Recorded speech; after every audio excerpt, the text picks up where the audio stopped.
네, 안녕하세요. 여러분들 반갑습니다. 대기업 멘토 권혁철입니다. 오늘 동국 SNC 좀 보려고 하는데요. 동국 SNC 여러분들도 아시다시피 이 풍력 사업과 그리고 건설 사업 이 두 가지 사업을 진행 중에 있는 기업이죠. 건설 같은 경우 부동산 PF 문제로 상당히 힘든 부분에 있고요.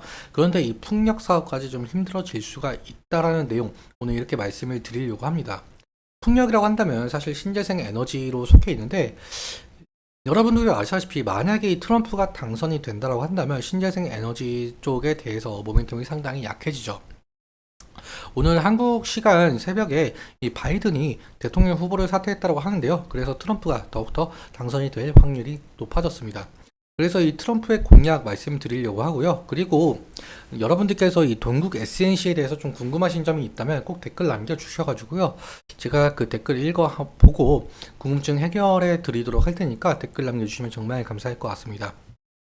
그럼 바로 본론으로 들어가 보자면 동국 SNC 여러분들도 아시다시피 뭐 신재생 에너지 부분과 건설 부분으로 나뉠 수가 있겠죠. 건설 부분은 65% 차지하고 있고 신재생 에너지는 35% 비율을 차지하고 있는데요. 건설 부분 여러분들도 아시다시피 지금 현재 부동산 PF 문제로 상당히 시끄러운 문제입니다. 오늘은 제가 말씀드릴 내용은 여기 신재생 에너지 부분인데요. 풍력 발전기용 지주대 그리고 교량용 강교 등 이렇게 설치를 한다라고 한답니다. 그래서 풍력에 대해서 말씀을 드려보자면 사실 풍력의 경우에는 우리나라 특성상 땅이 좁고 바람이 많이 부는 지역이 협소해서 태양광보다는 모멘텀이 적었던 건 사실인데요. 그런데 지금 현재 각광을 받고 있는 것이 해상풍력이라고 말씀을 드릴 수가 있을 것 같습니다. 우리나라가 삼면이 바다이다 보니까 해상풍력에 대한 모멘텀 상당히 강해졌는데요. 실제로 한국 정부에서 100조 원에 달하는 해상풍력 발전을 꾀하고 있고 그리고 2030년까지 14기가와트 확충이 목표라고 한답니다. 이것은 비단 한국뿐만 아니라 러시아 우크라이나 전쟁이라든지 그리고 아카일로를 걷고 있는 중동 정세로 인해서 전 세계적으로 천연가스나 석유 같은 자원들에 대해서 좀 공급망이 악화가 된 부분이 있어요.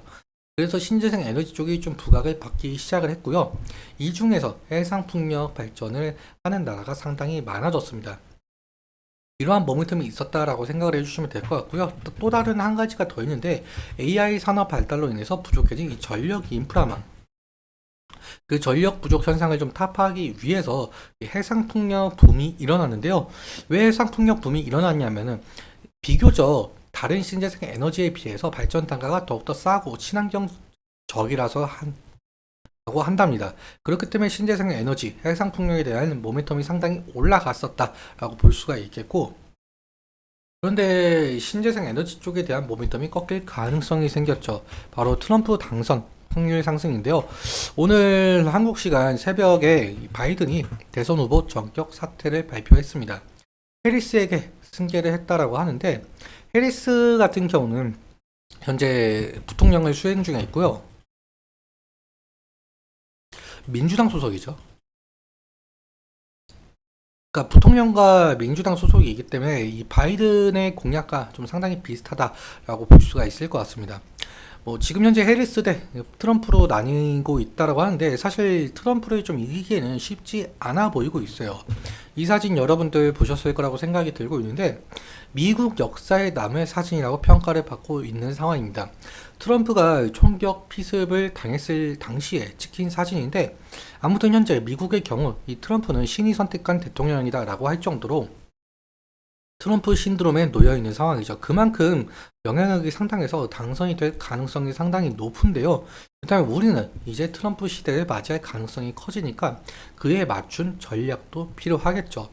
트럼프의 공약을 좀 살펴보자면 트럼프 경우에는 신재생 에너지 대신에 석유나 석탄, 천연가스 등 전통적인 에너지 인프라에 대한 대대적인 투자를 주장을 하고 있대요. 이유는 단기간에 일자리를 늘릴 수 있다라는 이유를 좀 들고 있는데 좀 더 자세하게 살펴보도록 할게요. 이 트럼프 공약인데요. 여기 우리는 이 부분을 좀 보면 될 것 같습니다. 기후 정책. 기후 정책 같은 경우 트럼프는 친환경 보조금을 축소시키고 원유 시출을 장려하겠다라고 한답니다. 사실 트럼프의 경우에는 이 친환경 에너지나 친환경 정책, 기후 정책 이러한 것을 상당히 싫어하고 있는 인물이거든요. 어떤 말을 꺼냈냐면 트럼프는 이런 말까지 꺼냈을 정도예요. 취임 첫날부터 전기차 의무화를 폐기시킬 거래요. 그리고 신재생 에너지에 대해서 새로운 녹색 사기라고 주장을 하고 있습니다. 그러니까 이런 것처럼 신재생 에너지 전반에 상당히 악재라고 표현이 될 정도로 트럼프가 만약에 당선이 된다고 한다면 트럼프 임기 내내 친환경 산업은 타격이 불가피하겠죠. 그래서 동국 SNC가 과연 트럼프가 당선이 된다면 어떻게 타파를 해야 될지 그 부분 중점적으로 지켜보는 것이 중요 투자 포인트가 될 가능성이 높을 것 같고요. 그럼 우리는 차트 보면서 어떻게 대응을 해야 될지 말씀을 드려보도록 하겠습니다. 동국 SNC 오늘 좀 보합권에 마감을 한 것으로 보이고 있는데 오늘 1%까지 좀 하락을 했다가 좀 아래꼬리가 달리면서 결국엔 0.5% 하락 마감을 한 것을 볼 수가 있어요. 일단 차트 이평선 자체가 전부 역배열 상태인 거죠. 그래서 지속적으로 하락할 가능성도 염두에 두셔야 될 것 같은데요. 일단 지지라인이라고 할 곳은 이 부분이라고 생각이 들 수가 있을 것 같습니다. 여기 52주 신저가에 해당하는 부분인 것 같은데요. 이 부분까지 이탈하게 된다고 한다면 결국에는 동국 SNC는 지속적으로 하락할 가능성이 생기니까 그때는 리스크적인 관리는 필요할 수 있을 것으로 보이고 있고, 사실 상승시도 마찬가지예요. 2020년과 2022년 이때 당시에 상당히 높은 가격에 형성이 되고 있었는데 그 이후 지속적으로 하락을 한 바가 있었잖아요. 그래서 상승시마다 뭐 차익 실현 매물이나 원금 보존 매물이 나올 수가 있다는 점 인지해 주시면 좋을 것 같습니다. 수급적인 측면 함께 살펴보자면 동국 SNC 같은 경우 오늘 이 개인이 17,000주 정도 매수가 되고 있었고요. 그리고 외국인은 16,000주 매도가 되었네요. 기간은 800주 정도 매도가 되었는데 사실 외국인의 매도세가 한 달 사이에 어느 정도 눈에 띄게 있다 보니까 만약에 외국인의 매도세가 좀 진정이 되고 매수세로 돌아오게 된다고 한다면 어느 정도 동국 SNC 주가에 긍정적인 영향을 끼칠 가능성이 있겠죠.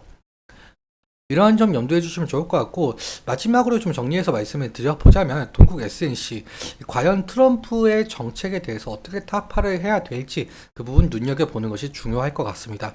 오늘은 이렇게 말씀을 드리도록 하고요. 그리고 오늘 말씀드린 내용과 차트적인 부분에 대해서는 제 개인적인 견해가 있을 수밖에 없기 때문에 여러분들의 주관적인 견해하게 투자를 현명한 선택하셨으면 좋겠습니다. 오늘도 시청해주셔서 너무 감사하고 지금까지 대의연 멘토 권혁철이었습니다. 감사합니다.